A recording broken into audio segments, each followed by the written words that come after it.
வணக்கம், welcome to Chitra Murali's kitchen. என்னோட Malayali viewers எல்லாருக்குமே ஹாப்பி ஓணம், ஓண ஆசம்சைகள். இன்னைக்கு ஓணம் ஸ்பெஷலில் நம்ம என்ன பார்க்க போகிறோம்னா, அடை பிரதமன் எப்படி பண்ணுறதுன்னு தான் பார்க்க போகிறோம். அதுக்கு முதல்ல என்ன வேணுங்கிறத சொல்கிறேன். இந்த பாருங்கள், ரைஸ் அடை, அதாவது கேரளா அடை அப்படின்னு கடையிலேயே கிடைக்கிறது. இது நான் 200 கிராம் வாங்கியிருக்கேன். இந்த 200க்கு ஒரு 2 தேங்காய் போட்டு பால் எடுத்து வச்சுருக்கேன். இது ஃபஸ்ட்டு பால், அதாவது திக்காக தண்ணி விடாமல் அரைச்சி திக் பால் எடுத்து வச்சுருக்கேன். இது ஒரு 2 டம்ளர் தண்ணி விட்டு அரைச்சி பால் எடுத்து வச்சுருக்கேன். அதுக்கப்புறம் 200க்கு 3/4 கிலோ வெல்லம் போட்டிருக்கேன். உங்களுக்கு ஸ்வீட்டு கூட வேணும் அப்படின்னு நினச்சிங்கன்னா ஒரு 1 கிலோ வெல்லம் போட்டுக்கலாம். நான் 3/4 கிலோ வெல்லம் போட்டு அதை இதை பாருங்கள் கரைச்சி வச்சுட்டுருக்கேன். அதாவது வடிகட்டி அதை எடுத்து வச்சுட்டுருக்கேன். அதுக்கப்புறம் இப்போ என்ன பண்ண போகிறோன்னா, ஒரு 2 டம்ளர் தண்ணி இங்கே சூடு பண்ணியிருக்கேன். கொஞ்சம் அது கொதிக்கட்டும். பார்த்தீங்களா, இந்த சமயத்தில் நான் வச்சுருக்கேன் இல்லையா அந்த ரைஸ் அடை, அதை இதில் சேர்த்துடுறேன். இது எல்லா கடைகள்லையுமே கிடைக்கிறது. இது போட்டதுக்கப்புறம் ஒரு 15 நிமிஷம் கொதிக்கட்டும்.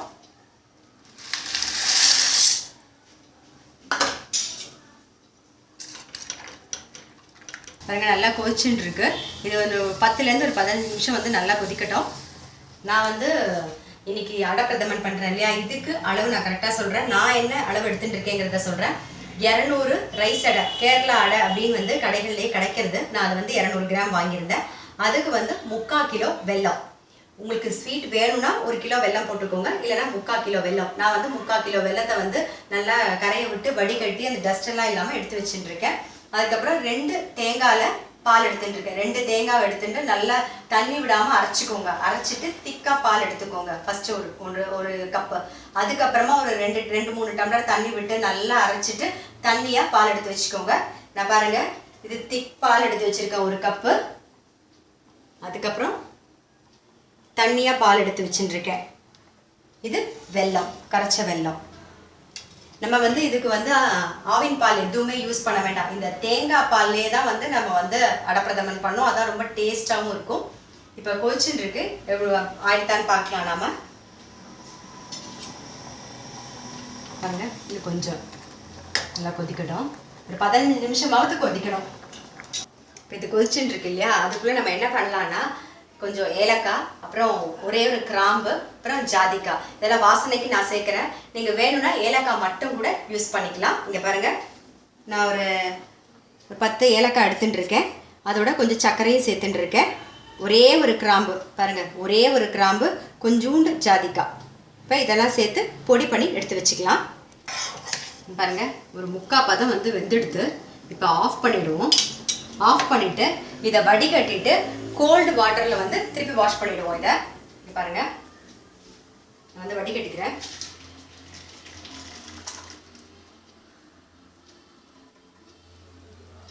இது இந்த கோல்டு வாட்டரில் வாஷ் பண்ணிடலாம்.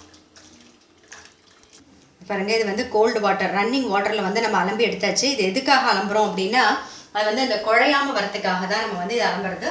அப்புறம் நம்ம தேங்காய் பால் ஃபஸ்ட்டு பால் எடுத்து வச்சுருந்தோம் இல்லையா, அதை சேர்த்து இப்போ பண்ண போகிறோம்.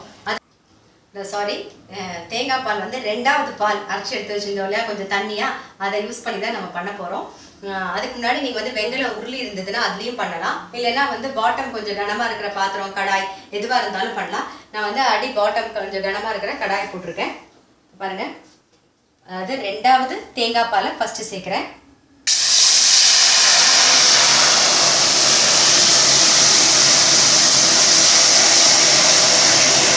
இப்போ 2வது பால் ஊற்றிட்டோம். இதில் வேக வச்சு வச்சுருக்கோம் இல்லையா அடை, அதை இதில் சேர்த்துடலாம். இங்கே வரேன்.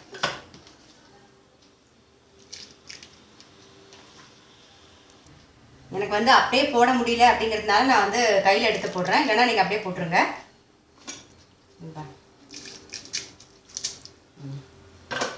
இதுக்கப்புறம் இந்த தண்ணி எடுத்து வச்சுருந்தோம் இல்லையா தேங்காய் பால், இந்த பாலில் நம்ம முன்னாடியே ஏற்கனவே இந்த அடையை வேக வச்சுட்டோம். 3/4 பதம் வெந்திருந்தது இல்லையா, இப்போ இந்த பால்லே நல்லா இன்னும் கொஞ்சம் ஃபுல்லாகவே நல்லா வெந்துடும். வெந்ததுக்கு அப்புறமா நம்ம கரைச்சி வச்சுருக்க வெல்லத்தை சேர்க்கலாம். அது வேகிற வரைக்கும் கொஞ்சம் வெயிட் பண்ணுவோம். பாருங்கள் இப்போ நல்லா கொதிக்கிறது. இது பாருங்கள், இந்த பால்லே வந்து அடையும் நல்லா வெந்துடுது. நீங்கள் வெல்லத்தை சேர்த்துட்டிங்கன்னா வந்து அடை வந்து வேகாது. அதனால இந்த பாலில் நல்லா வெந்ததுக்கு அப்புறமா தான் நம்ம வந்து வெல்லம் சேர்க்கணும். ஏன்னா வெல்லம் சேர்த்துட்டு அப்புறம் நெத்து நெத்தாக இருக்கும். அதனால தான் இப்போ பாருங்கள், நான் வந்து வெல்லத்தை சேர்த்துட்றேன்.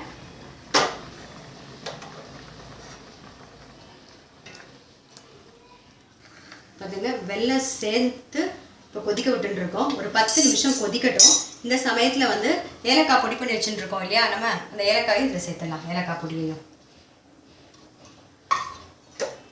எல்லாம் சேர்ந்து ஒரு 10 நிமிஷம் கொதிக்கட்டும். ஏலக்காய் பொடியில் வந்து கொஞ்சம் சர்க்கரை போட்டு நான் பொடி பண்ணதுனால அது கொஞ்சம் வெள்ளையாக தெரியுது. நீங்கள் இதை சேர்த்ததுக்கு அப்புறமா ஒரு 10 நிமிஷம் நல்லா கொதிச்சு கொஞ்சம் சுண்டி வரா மாதிரி இருக்கும். அதாவது திக்காகும். அது வரைக்கும் நம்ம வெயிட் பண்ணலாம். 10 நிமிஷம் இருக்கு.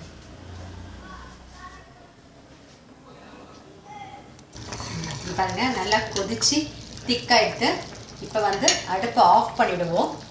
ஆஃப் பண்ணிவிட்டு ஒரு 10லேருந்து 15 நிமிஷம் வரைக்கும் இதை வந்து ஆற விடுவோம். கொஞ்சம் கூல் ஆகட்டும்.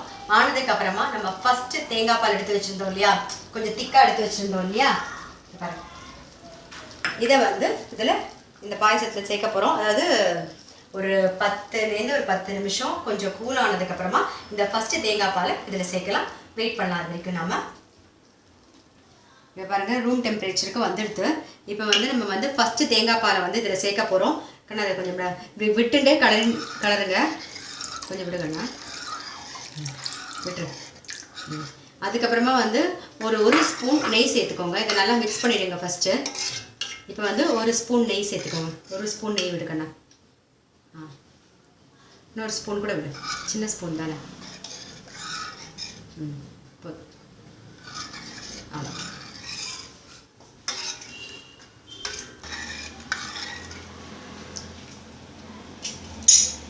நம்மளோட அடப்பிரதமன் வந்து ரெடி ஆகிடுது. போன வருஷம் ஓணத்துக்கு வந்து நம்ம வந்து கோதுமையில் பிரதமன் பார்த்தோம். வீட் பிரதமன் சொல்லி நான் ஏற்கனவே பண்ணியிருக்கேன், அதையும் பாருங்கள். இந்த வருஷம் வந்து அடப்பிரதமன் எப்படி பண்ணுறதுன்னு பார்த்தோம். இதை உங்கள் வீட்டில் ட்ரை பண்ணி பாருங்கள். ட்ரை பண்ணி பார்த்துட்டு உங்கள் லைக்ஸும் கமெண்ட்ஸும் எங்களுக்கு போஸ்ட் பண்ணுங்கள். எங்கள் சேனலை கண்டிப்பாக சப்ஸ்கிரைப் பண்ணி வச்சுக்கோங்க. அது மட்டும் இல்லை, உங்கள் ஃப்ரெண்ட்ஸுக்கும் ஷேர் பண்ணுங்கள். எல்லாருக்கும் திரும்பவும் ஹாப்பி ஓணம். இன்னொரு ரெசிபியோடு நான் உங்களை சந்திக்கிறேன்.